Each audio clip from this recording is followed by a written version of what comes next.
ತಂಗಿ, ಹೆಣ್ಣು ಅನ್ನೋದು ಈ ಸಮಾಜದಲ್ಲಿ ಒಂದು ಜೀವಿಯಾಗಿರ್ಲಿಲ್ಲ.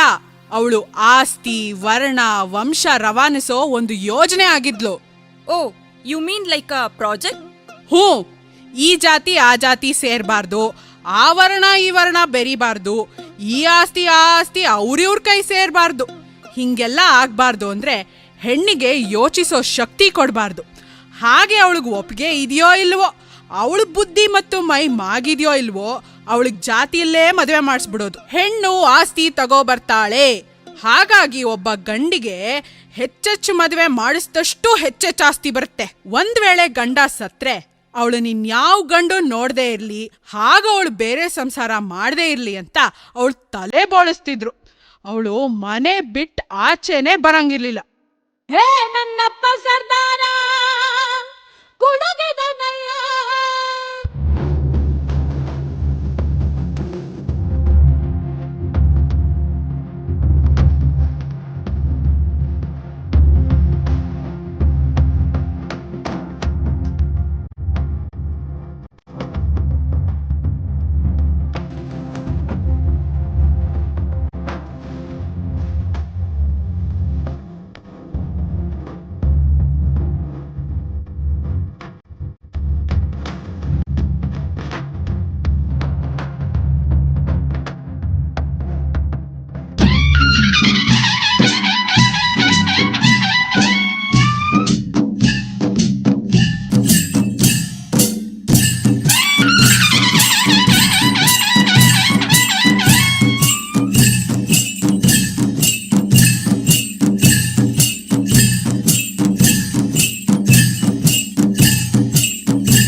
ಅಕ್ಕ, ಇವ್ರ್ಯಾರು?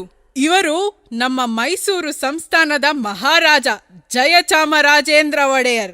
ನಮ್ಮಪ್ಪ ಭಾರತ ಭಾಗ್ಯವಿಧಾತ ಮುಂದಿಟ್ಟ ಬೇಡಿಕೆಗಳನ್ನೆಲ್ಲ ಇವರು ಮೊದಲು ಅನುಷ್ಠಾನಕ್ಕೆ ತಂದವರು. ಇವರೆಲ್ಲ ಹಾಕಿದ ಬುನಾದಿಯಿಂದಲೇ ಇವತ್ತು ನಮ್ಮ ನಾಡು ಸ್ತ್ರೀ ಸ್ವಾತಂತ್ರ್ಯ ಹಾಗೂ ಶಿಕ್ಷಣದಲ್ಲಿ ಅಗ್ರ ಸ್ಥಾನದಲ್ಲಿರೋದು. ಓ, ಅಲ್ಲಿಗೆ ಇವರೇ ನಮ್ಗೆ ಶಿಕ್ಷಣವನ್ನ ಕಲ್ಪಿಸಿರೋದು.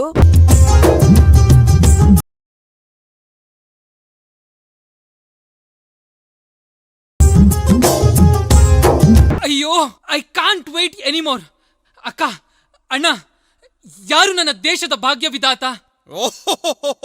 ಅವರೊಬ್ರು ಲಾಯರ್ ಆಗಿದ್ರು, ಅವರೊಬ್ರು ಪ್ರೊಫೆಸರ್ ಆಗಿದ್ರು, ಹಾಗೂ ಹಲವಾರು ಶಾಲಾ ಕಾಲೇಜುಗಳ ಸ್ಥಾಪನೆಗೆ ಕಾರಣಕರ್ತರೂ ಆಗಿದ್ರು. ಸ್ತ್ರೀ ಸಮಾನತೆಯ ಹೋರಾಟಗಾರ, ಜಾತಿ ವಿನಾಶದ ಸಂಚಾಲಕ, ಅರ್ಥಶಾಸ್ತ್ರಜ್ಞ, ಸಮಾಜಶಾಸ್ತ್ರಜ್ಞ, ಪ್ರತಿ ಪ್ರಜೆಗೂ ಹಕ್ಕನ್ನು ಕೊಟ್ಟು ಅವರವರ ಕರ್ತವ್ಯಗಳನ್ನು ನಿರ್ದೇಶಿಸಿದವರು.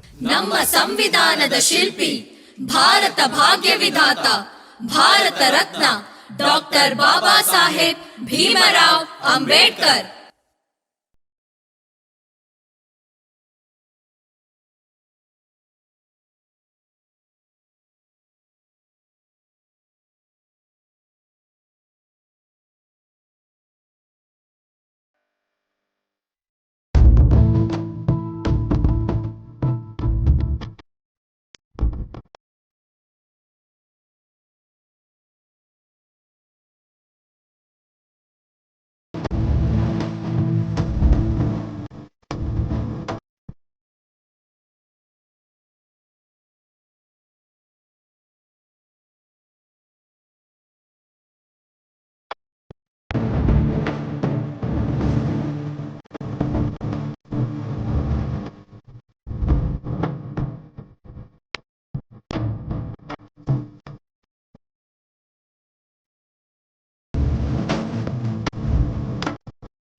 ನನ್ನ ಹೆಸರು ಮಹಾದೇವ್ ಅಂಬೇಡ್ಕರ್. ನಾನು ಭೀಮನ ಗುರು, ಭೀಮರಾವ್ ಸತ್ಪಾಲ್ ಅಂಬೇವಾಡಿಯ ಗುರು. ಭೀಮರಾವ್ನ ಜನ್ಮ ಏಪ್ರಿಲ್ 14, 1891ರಂದು ಮಿಲಿಟರಿ ಕಂಟೋನ್ಮೆಂಟಲ್ಲಾಯಿತು. ಭೀಮರಾವ್ ಅವರ ತಂದೆ ರಾಮ್ಜಿ ಸತ್ಪಾಲ್ ಬ್ರಿಟಿಷ್ ಇಂಡಿಯನ್ ಆರ್ಮಿಯಲ್ಲಿ ಸುಬೇದಾರಾಗಿದ್ದರು, ಶಿಸ್ತಿನ ಸಿಪಾಯಿ. ತಾಯಿ ಮಹಾಮಾಯಿ ಭೀಮಾಬಾಯಿ ಮುರ್ಬಾತ್ಕರ್ ಸತ್ಪಾಲ್.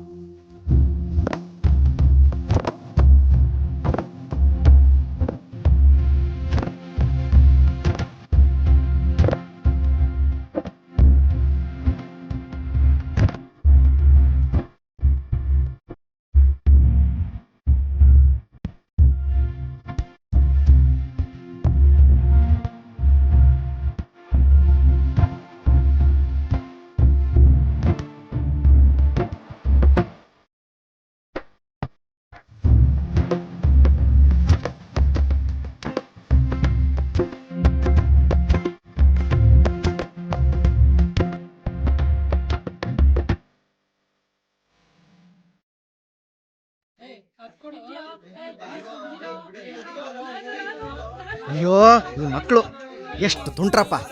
ಅವ್ವಾ ಭೀಮಾಬಾಯಿ, ಐನೋರೆ, ಅಲ್ಲಿ ನೋಡಮ್ಮ, ನಿನ್ನ ಮಕ್ಕಳು ಅವ್ರ ಸ್ನೇಹಿತರು ಅಲ್ಲಿ ಮರಕೋತಿ ಆಟ ಆಡ್ತವ್ರೆ. ಚೂರು ಹೆಚ್ಚು ಕಮ್ಮಿ ಆಗಿ ಬಿದ್ದು ಕೈಕಾಲು ಗಾಯ ಆದ್ರೆ? ಅಯ್ಯೋ ಎಷ್ಟ್ ಹೇಳಿದ್ರು ಅಷ್ಟ ಐನೋರೆ. ಇರಿ ಮಾಡಿಸ್ತೀನಿ. ಲೇ ಮಕ್ಳ, ಆ ಹುಣ್ಸೆ ಮರ ಯಾಕೋ ಹತ್ತಕ್ ಹೋದ್ರಿ? ಆ ಮರದಲ್ಲಿ ದೆವ್ವ ಇದೆ. ರಾತ್ರಿ ಮಲ್ಕೊಂಡಾಗ ಬಂದು ಕಾಲ್ ಕಚ್ಕೊಂಡು ಹೋಗುತ್ತೆ.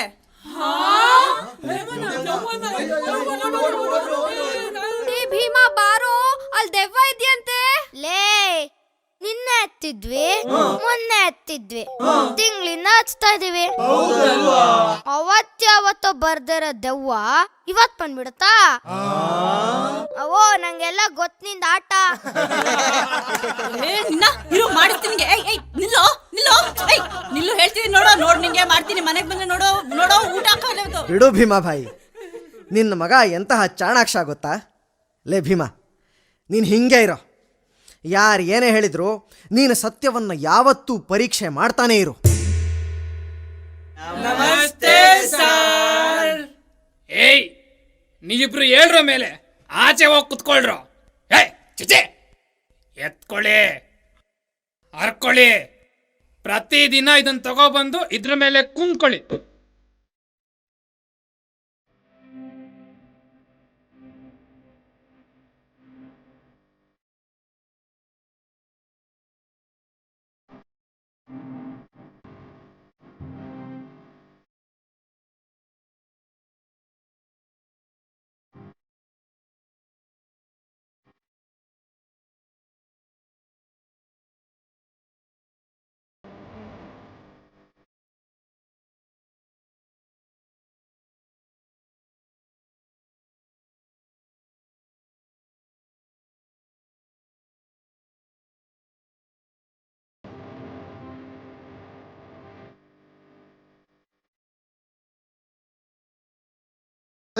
ಅವನೇ ಹೋಗ್ತಾನೆ ಗಾಡಿನ ಇಳ್ಸ ಕೆಳಗೆ. ಮಹಾನ್ ಕಣ ಅವನು, ಮಹಾನ್.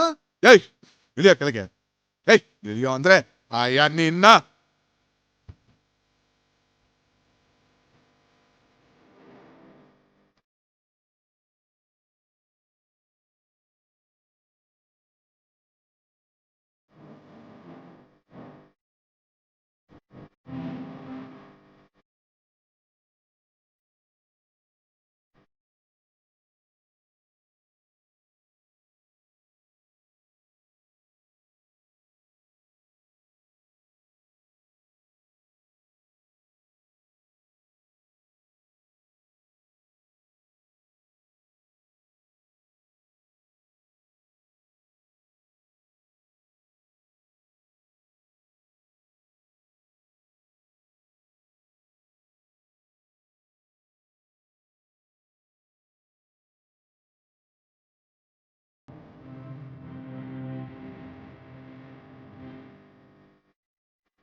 ಭೀಮಾ, ನಮ್ಮ ಜನ ಒಬ್ಬನ ಹೆಸರು ಕೇಳಿ ಅವನ ಜಾತಿ ಕುಲ ಧರ್ಮವನ್ನು ಕ್ಷಣ ಮಾತ್ರದಲ್ಲೇ ಗುರುತಿಸಬಲ್ಲ ಪ್ರಕಾಂಡ ಪಂಡಿತರು.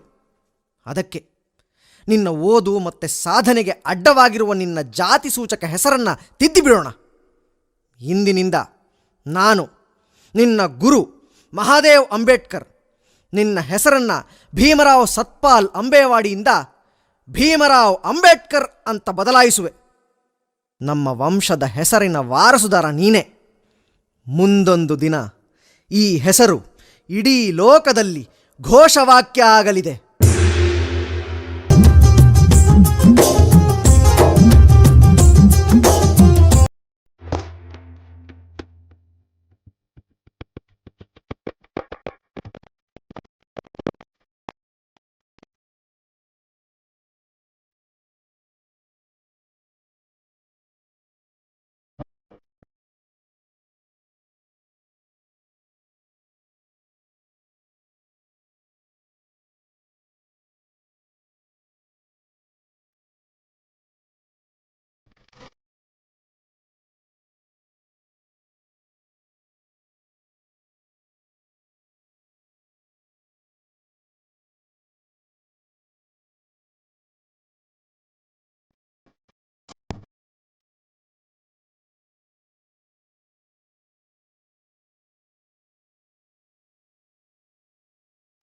ಯಾರು ನೀವು? ನಾನು ಕೃಷ್ಣಾಜಿ ಅರ್ಜುನ್ ಕೆಲಸ್ಕರ್. ಇವನು ನನ್ನ ಕಾಲೇಜಲ್ಲಿ ಓದ್ತಾ ಇರೋ ಬ್ರಿಲಿಯಂಟ್ ಸ್ಟೂಡೆಂಟು. ನನ್ನ ಶಿಷ್ಯ ಭೀಮರಾವ್ ಅಂಬೇಡ್ಕರ್. ತುಂಬ ಬಡತನ, ಮೇಲಾಗಿ ಜಾತಿ ಸಮಸ್ಯೆ. ಓಹ್, ಆದರೆ ನಮ್ಮ ರಾಜ್ಯದಲ್ಲಿ ಅದೆಲ್ಲ ನಿಲ್ಲಿಸಿದೀವಲ್ಲ. ಇರಲಿ, ನಿನಗೆ 25 ರೂಪಾಯಿ ವಿದ್ಯಾರ್ಥಿ ವೇತನ ನೀಡಲಾಗುವುದು. ಹಾಗೂ ಚೆನ್ನಾಗಿ ಓದಿದ್ರೆ ನಮ್ಮ ಸಂಸ್ಥಾನದಲ್ಲೇ ಕೆಲಸ ಕೊಡ್ತೀನಿ.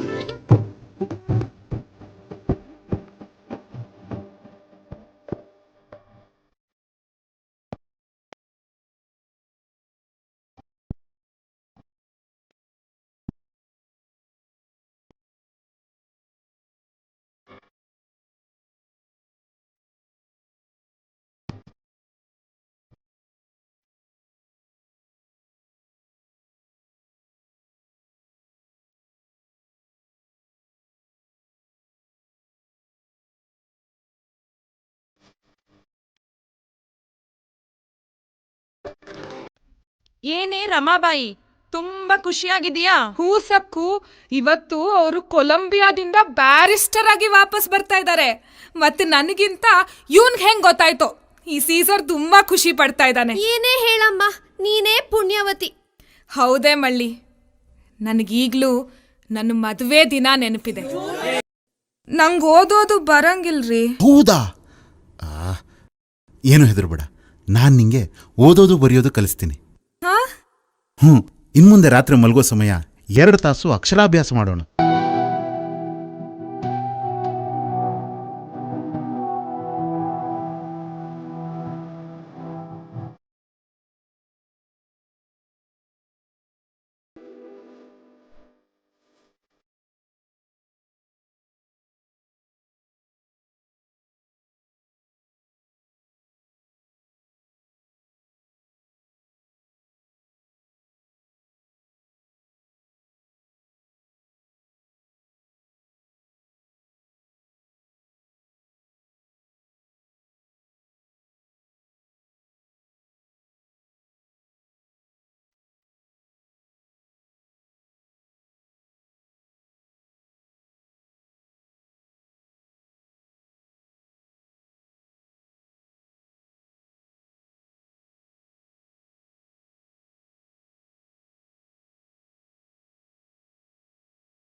ಅವರು ಕೊಲಂಬಿಯಾ ವಿಶ್ವವಿದ್ಯಾಲಯಕ್ಕೆ ಓದ್ಲಿಕ್ಕೆ ಹೋದ್ರು.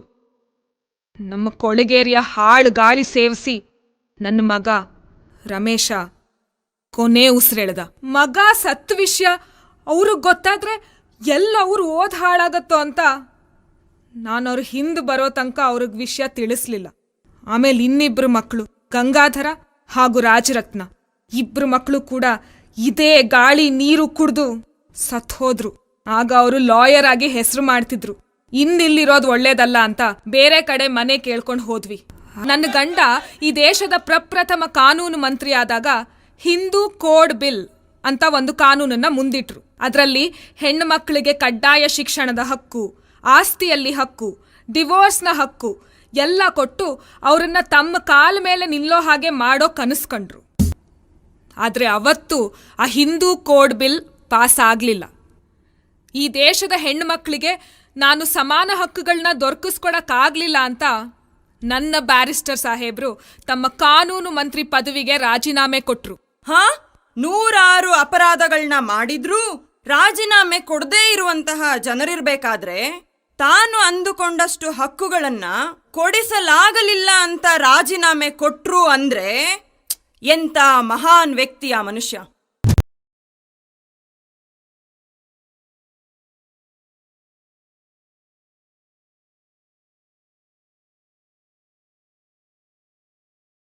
ಸಮಾನತೆಯ ಮೇಲೆ ನಿಂತಿದೆ. ಎಲ್ಲಿ ತನಕ ನಾವು ಸಮಾನತೆ ಸಾಧಿಸಲ್ವೋ ಅಲ್ಲಿ ತನಕ ನಾವು ಯಾರೂ ಸ್ವತಂತ್ರರಲ್ಲ. ಅದಕ್ಕಾಗಿ ನಾವು ಪ್ರಥಮ ರೌಂಡ್ ಟೇಬಲ್ ಕಾನ್ಫರೆನ್ಸ್ ನಲ್ಲಿ ಕೆಲವು ಬೇಡಿಕೆಗಳನ್ನಿಟ್ಟಿದ್ದೇವೆ.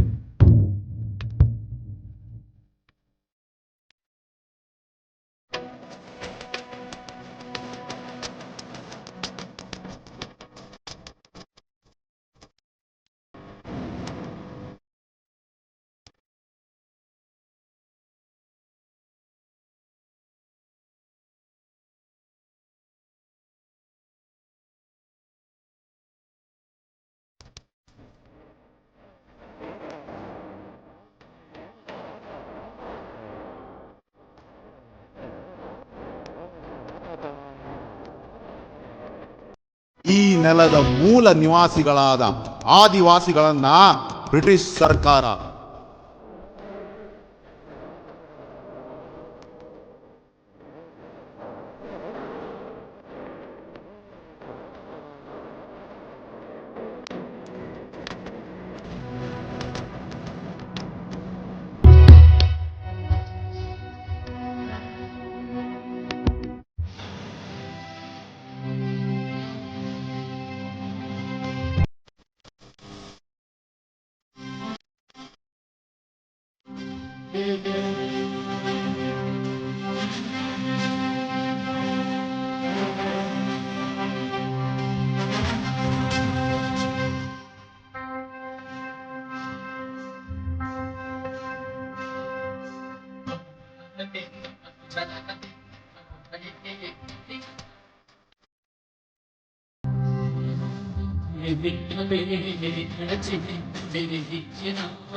7 ಜನ ಬೇರೆ ಬೇರೆ ಮನಸ್ಥಿತಿಯವರನ್ನ ಒಂದು ಮಾಡಿ ಬಾಬಾ ಸಾಹೇಬ್ ಅಂಬೇಡ್ಕರ್ ಅವರು ಕಾನೂನು, ನ್ಯಾಯಾಂಗ, ಸಮಾಜಶಾಸ್ತ್ರ, ಆರ್ಥಿಕತೆ ಎಲ್ಲವನ್ನ ಓರೆಗೆ ಹಚ್ಚಿದ್ರು. ಅಂಬೇಡ್ಕರ್ ಹೀಗೆ ಚರ್ಚೆ ನಡೀತಾನೆ ಇರುತ್ತೆ. ಒಂದೇ ನಂಬಿಕೆ ಇರೋರು ಇದ್ರೆ ಒಳ್ಳೆಯದು. ಆದ್ರೆ ಹೀಗೆ ಬೇರೆ ಬೇರೆ ವಿಚಾರಧಾರೆಯವರು ಒಂದು ಕಡೆ ಸೇರಿ ಚರ್ಚೆ ಮಾಡಿ ಸಹಮತಕ್ಕೆ ಬಂದಿರೋದು ವಿಶ್ವದಲ್ಲಿ ಎಲ್ಲಾದ್ರೂ ಇದೆಯಾ? ಯಾಕಿಲ್ಲ? 12ನೇ ಶತಮಾನದಲ್ಲಿ ಕರ್ನಾಟಕದಲ್ಲಿ ಶರಣ ಚಳುವಳಿ ನಡೆದಾಗ ಎಲ್ಲ ಜಾತಿಯ ಎಲ್ಲ ವಿಚಾರಧಾರೆಯ